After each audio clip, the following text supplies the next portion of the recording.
नमस्कार, शाम के 5 बजने को है। दंगल में आप सभी का स्वागत है। मैं हूं आपके साथ चित्रा त्रिपाठी। लखीमपुर मामले पर सियासत की आंच कम होने का नाम नहीं ले रही।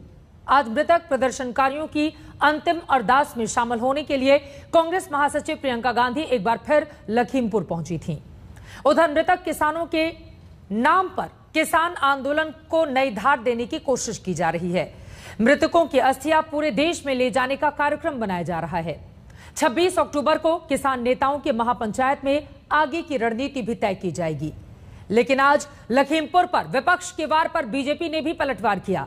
बीजेपी ने राजस्थान में दलित उत्पीड़न और महिला उत्पीड़न के मामले को उठाकर पूछा है कि क्या राहुल गांधी और प्रियंका गांधी वहां भी जाएंगे। आज ही प्रधानमंत्री नरेंद्र मोदी ने सिलेक्टिव मानवाधिकार आक्रोश पर सवाल उठाए हैं। इसीलिए दंगल में आज हम पूछेंगे कि राजनीति के इस बार पलटवार का क्या 2022 के यूपी चुनाव में कोई असर होगा। लखीमपुर में मौका, सियासत का चौका। बहस की शुरुआत करें उसके पहले ये रिपोर्ट देखिए। लखीमपुर के आक्रोश में सियासत का रंग कितना है और कितनी संवेदना है, इसका फैसला उत्तर प्रदेश की जनता को 2022 में करना है। लेकिन लखीमपुर यूपी का सबसे बड़ा सियासी स्पॉट तो बन ही गया है। मृतक किसान प्रदर्शनकारियों के अंतिम अरदास में कांग्रेस महासचिव प्रियंका गांधी पहुंची थी। पूरी शिद्दत के साथ उन्होंने मृतकों को श्रद्धांजलि दी। तो उधर वहां किसान नेता राकेश टिकैत और आरएलडी नेता जयंत चौधरी की भी एक दूसरे के अगल बगल बैठी पिक्चर परफेक्ट दिखी। हमारी तो शुरू से ही मांग यही है कि जो मंत्री हैं उसका इस्तीफा, उसकी गिरफ्तारी। वो 120B का मुलजिम है ना, तो गिरफ्तारी उसकी अभी तक हुआ नहीं। टिकैत ये आंदोलन उसी के लिए तो अब आगे चलेगा कि नहीं हुआ। वो आंदोलन की रूपरेखा क्या है? रूपरेखा रहेगी 26 तारीख की बड़ी मीटिंग है। ये अस्थि कलश जा रहे हैं पूरे देश भर में, तो ये यही तो है। मीटिंग कहाँ पर होगी? 26 तारीख लखनऊ में। नहीं, किसान का पॉलिटिकल नहीं है, या किसान किसी पार्टी को आगे नहीं बढ़ा सकता, या हमारे मेंबर किसान नहीं है, या हम समाज में नहीं आते। हमें अंतिम अरदास में आने से रोका जाएगा, किसानों के बीच जाने से रोका जाएगा, तो हम कौन हैं?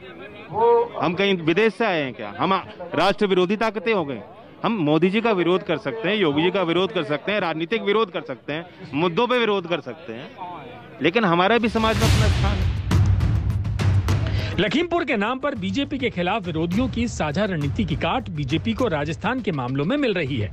बीजेपी के मुताबिक विपक्ष का आक्रोश सिलेक्टिव है, क्योंकि कांग्रेस पार्टी को राजस्थान के दलितों पे हो रहे अत्याचार से कोई वोट का फायदा नहीं होने वाला है।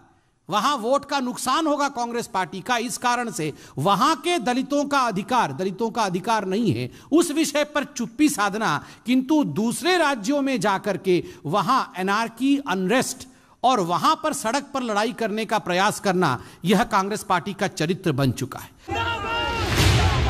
बीजेपी राजस्थान के नाम पर विपक्ष के लखीमपुर के आंसुओं को विशुद्ध राजनीति कह रही है।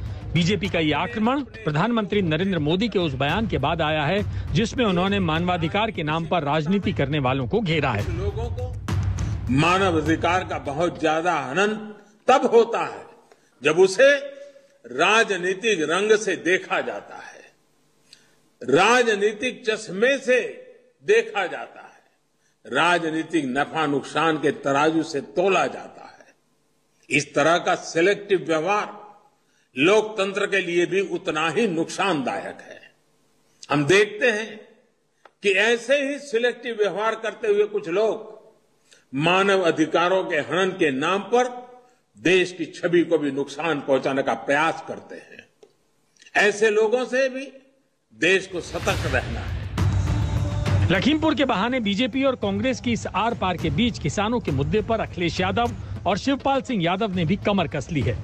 मंगलवार को अखिलेश यादव ने कानपुर से विजय रथ निकाला तो शिवपाल यादव ने मथुरा से अपनी रथ यात्रा निकाली।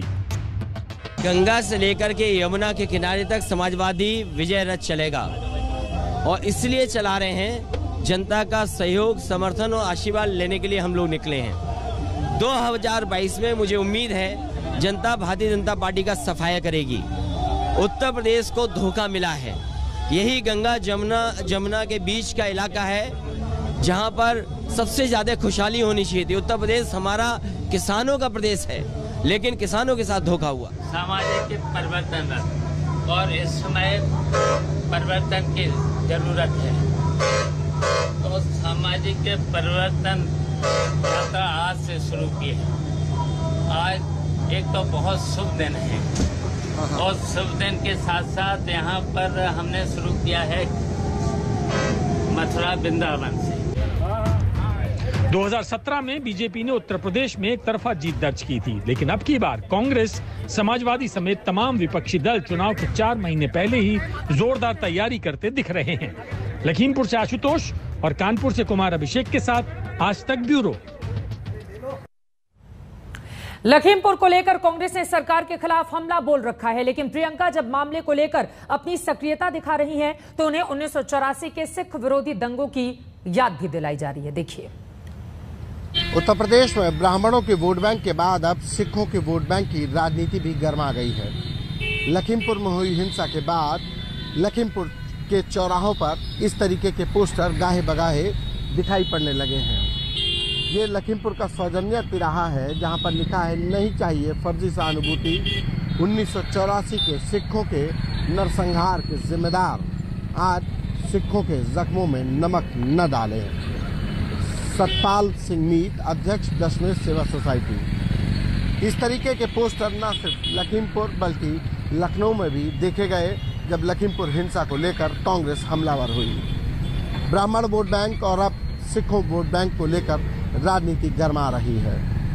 देखना होगा कि इस वोट बैंक की राजनीति में किसका नफा और किसका नुकसान कितना होता है। कैमरा पर्सन संजय के साथ संतोष कुमार, आज तक।